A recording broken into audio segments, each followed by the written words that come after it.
This is Rachel Ruth Tate, the Astrology Roadshow, and the Astrology of December 24th.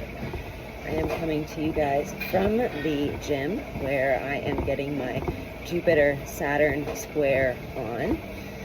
Jupiter, the planet of abundance, of higher purpose, of gifts and talents and benefits from the universe, is forming a dynamic square today around 4 p.m. Central Time with the planet of Saturn, which is our restrictions, our burdens, our difficulties, and our major trials, especially the ones that we receive vis-a-vis being a part of society. Jupiter and Saturn are our two furthest out visible planets, so they are the planets that are easiest to see in the life of an individual. Saturn takes about 3 decades to go around the zodiac, and Jupiter takes about 12 years.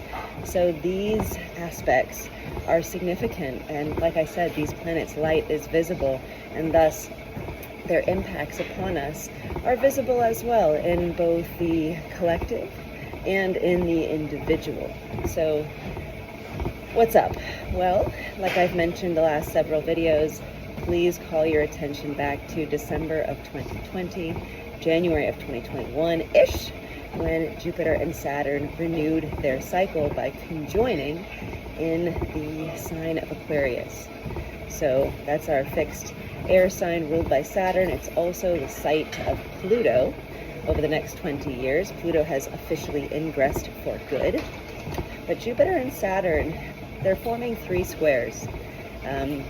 They've created this quarter turn, right? We started something and they came together.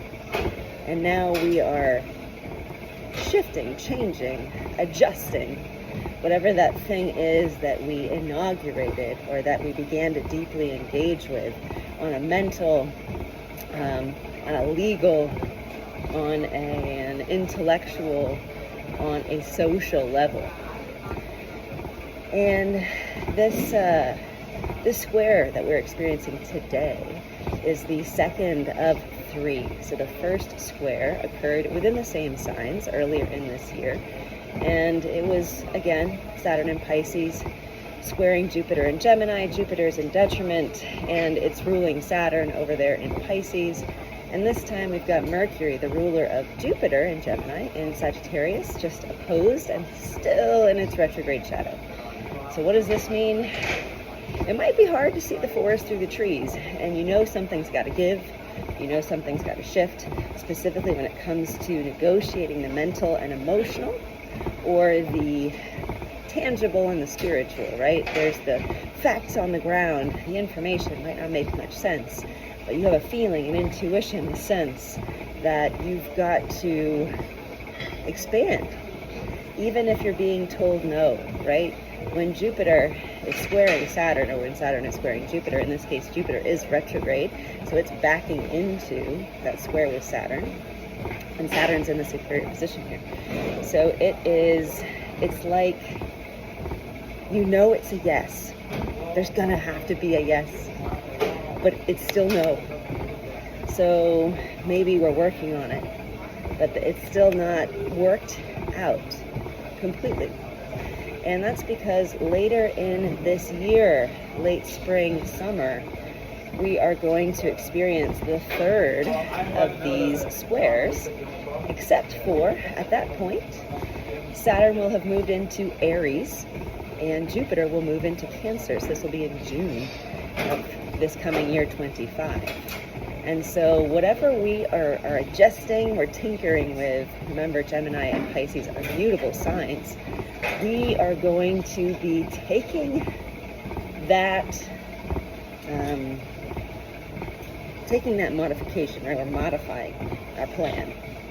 We're winding some aspects of things down, and when they square each other again, it will be from Aries and Cancer, where Jupiter, instead of being in detriment, will be exalted, and Saturn will be in its place of fall. So Jupiter's going to be overcoming the Saturn, and this doesn't necessarily mean it's going to be all good and all gravy, but it does mean that we're going to really have some expansive, powerful, spiritual forces at play. Jupiter in Cancer is like the Divine Mother. It is the gifts of peace, of health, of nourishment, of spiritual truth and seeking. It's the gift of life. Cancer is the fourth sign in the zodiac, and it is the cardinal water sign, which represents the beginning, right? It's the last of the four elements to come into the zodiac, and it's what vivifies the whole thing. It's where the moon is at home, so it's where the body, it's where embodiment becomes possible with the addition of that fourth element.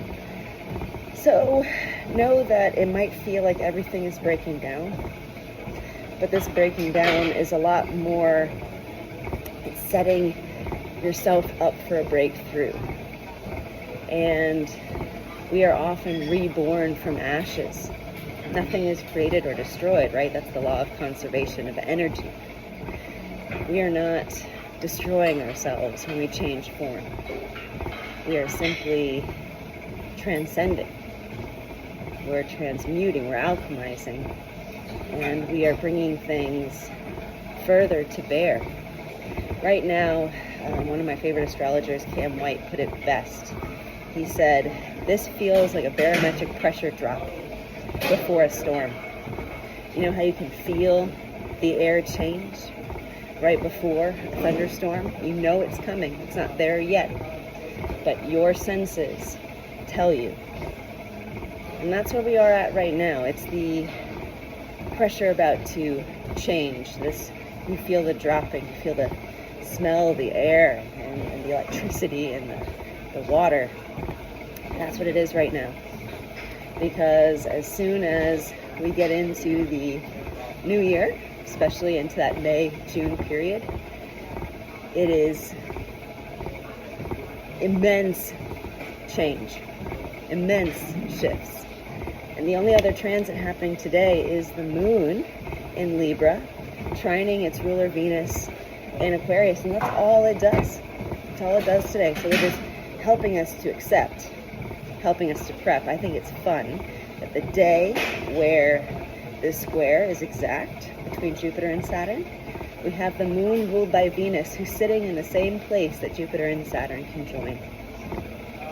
So it is encouraging us to have faith, to deeply meditate, to take time to study, to cohere, to focus, and to decide what is important. Happy Christmas Eve.